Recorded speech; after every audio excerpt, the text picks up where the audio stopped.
As we begin a survey of the history of life, we will start with the creation week. This is a 6-day period of time, about 6,000 years ago, when God created the physical creation as we know it. It is by a series of acts of what we call special creation, by the Word of God. They just came to be. And that process of origin, the coming to be by the Word of God, is unlike anything that happens today anywhere in the universe or has happened that way for the last 6,000 years. Keep in mind that when he's doing this, as we go through this, he is himself keeping in mind the idea that humans are going to be inhabiting this. So he's creating it with the idea that humans could exist in this, and he's doing it so that humans could exist. So the necessary anthropic principal characteristics of the universe are set in place with each of these creative events.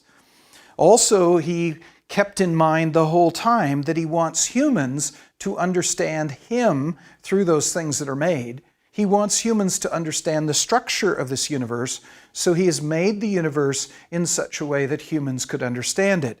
That puts in what we call the unnecessary for life anthropic principal characteristics. At the same time, while he's doing all of that, he's also creating physical illustrations of his invisible nature.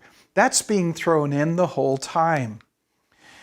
In addition to that, since he wants us to see not just his nature, but the infinitude of his nature, the unlimited aspects of his attributes, he also places spectra of perfection into those things that are made. And you keep that in mind all along the way. These things are occurring with each of the creative events. We begin with day one. God creates the universe, and he creates the universe for life and for human life. So it's got the anthropic principal characteristics of the plus minus topology. It's got the laws, the constants that we talked about there, the necessary anthropic principal characteristics of the universe. God also creates matter, the matter that's going to be put into the form of the objects of the universe, including life itself. So the subatomic particles with the anthropic principal characteristics that we spoke of. Atoms, molecules, the special atoms and the special molecules that we discussed in an early chapter that had to be in place for life. Also, God clothes himself in light. We infer this from looking at Psalm 104, looking also back and forth between Genesis and Psalm 104. It seems that God, he hasn't created the sun yet. That's not going to be until day 4. He apparently clothes himself in light. He creates light to be a light source for the earth. And it's going to be a light source for 3 days until he creates the sun. Somewhere in this period between or on either day 1 or day 2, God creates the solid earth. The first time the earth is described, it's described as being covered with water. So when the solid earth is formed underneath it is not entirely clear, either day 1 or day 2. And it's at that time that God defines the anthropic principal characteristics of the earth, such as the size, the composition of the earth itself, the magnetic field of the earth. These would be put in place in this period of time. He's also creating at the same time the oceans, the area where he's later going to put the sea creatures. And that's going to require a certain chemistry, again, anthropic principal characteristics of chemistry, the biomatrix that will have to be in place before animals can live in the ocean. He's probably creating that on this day 1 or 2 period of time. When day 2 comes about, he creates a firmament in the midst of the waters. He separates the waters above from the waters below. It appears that that is the creation of not just the atmosphere, but in fact all of space. And so he's creating the anthropic principal characteristics of three-dimensional space. He's creating the atmospheric composition of nitrogen, carbon dioxide, and oxygen, ozone, the water cycle, all of these things that we've discussed in an earlier chapters. On day 3, God raises the continents. Now, all it says is that God said, let the waters be gathered together and let the dry land appear. Several possibilities exist on what that means about how he created the continents. But we believe that there's evidence that God raised the continents, allowing the water to run off the continents, producing sediments there at the edge of the continents that we know of, that we discover in the present, that suggests that that's how he brought the continents into being. The arrangement of the continents was very much different than the arrangement of the continents in the present. It's probably the arrangement of continents that has been described as Rodinia. There's a possibility as well that there's yet another continent that is not in existence today, that was in fact destroyed during the flood. Come back to that briefly in a future session. At the same time, as he raises the continents out of the oceans, he then prepares the dry land for the animals. In fact, he dries the land and he prepares it for the animals that will be placed there 3 days later. But those animals require a biomatrix, so it's probably on this day, day 3, that he inserts the biomatrix, he creates the biomatrix for land animals. Again, the arrangement of the continents, our guess at this particular point in time is that the continents are arranged in a U-shaped pattern. That's roughly what it looks like, but the pieces are quite different in arrangement than they are today. Siberia, Laurentia, that's North America. Amazonia, that's Central South America, next to Africa. India is next to Antarctica, which is next to Southern Africa, and so on. There's a different arrangement of continents that seems to be in place at this time. And he also, it seems that there's evidence that he created around the rim of this continent a reef of actually what we call stromatolites, a reef made of microorganisms, not a reef made of corals and this sort of thing, but actually a reef of bacteria. The first 3 days, days 1, 2, and 3 of the creation, seem to be designed to fulfill one of the comments in Genesis 1:2. It says in Genesis 1:2, the earth was without form and void. It was formless when originally created. It was without life. It was unfilled when originally created. The first 3 days seem to give it the form, and the next 3 days seem to fill it with organisms that characterize the earth in the present. And so on the second part of day 3, God creates the plants. Now, once he's created the plants, we're into what clearly are the things we studied in the course. We're going to need the biomatrix in place so that plants can exist. The plants are going to be in a netted hierarchy of species to illustrate the hierarchical character of God. Plants are going to be created with high diversity to show the multiple nature of the Godhead.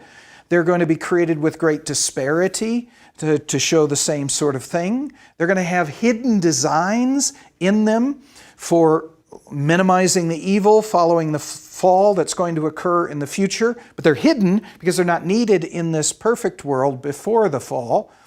They're going to be created with hidden designs that are going to be useful in refilling the earth after the flood. And also, they're going to be filled with hidden designs that are going to be for our use, for human use, even thousands and thousands of years into the future.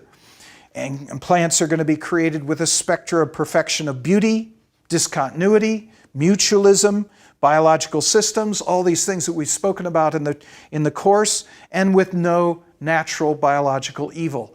All of that is done in the moment God spoke the plants into being. The plants, as they looked on the original earth, probably a very different looking earth than the present.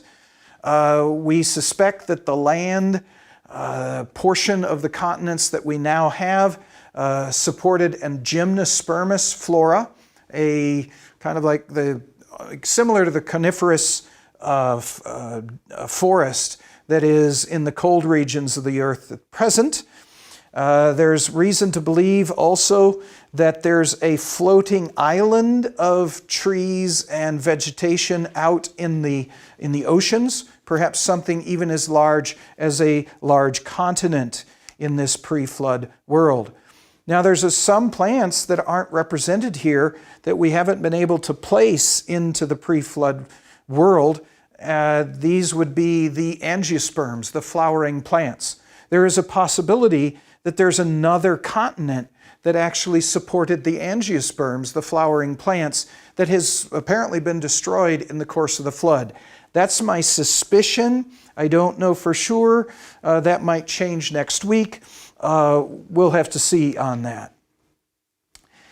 The next day of the creation is day 4 of the creation week. I guess I have one more comment to make about day 3. It appears from what we see in Genesis chapter 2 that he leaves one place on the land empty of plants and animals, and that's the place where he's going to create Eden to come. We move to day 4. God creates the sun, the moon, and the stars. They're created for light. And they're created for life. We have the anthropic principal characteristics of the sun, how stable it's got to be, the position of the sun with respect to the earth, the size of the moon and what it does for the earth, the position of the earth in the galaxy. All of these sorts of things are set in place in the creation of the sun, the moon, and the stars. On day 5, God creates the water animals and the air animals. And very much like the situation with the plants, we've got to create a biomatrix inside those animals so that those animals can thrive on the land. There's a netted hierarchy of species. There's high diversity, disparity, hidden designs like we had in the plants, anticipating the use of these animals by humans, a spectrum of perfection of beauty, discontinuity, mutualism, systems, personhood, all without biological evil, and again, apparently leaving Eden empty. The animals that were created in various places, it appears that on the land portion of the continents we now have, you have the creation of the flying reptiles like the pteranodons. You have the creation near the hot spring reefs of fascinating organisms that now are extinct, found in the fossil record, that were apparently destroyed in the flood and never recovered. We have a number of shallow marine organisms evidenced in the fossil record that apparently occupied much of this continent before the flood. We have special organisms created for the floating forest, such as animals on the main portion of the floating forest, and other animals that lived on the edge that were made in such a way that they wouldn't fall through the thin thin base of the forest itself. They could swim in the water, run around on that floating structure without falling through, sort of halfway in between an amphibian and a fish, what you might call an ampfish.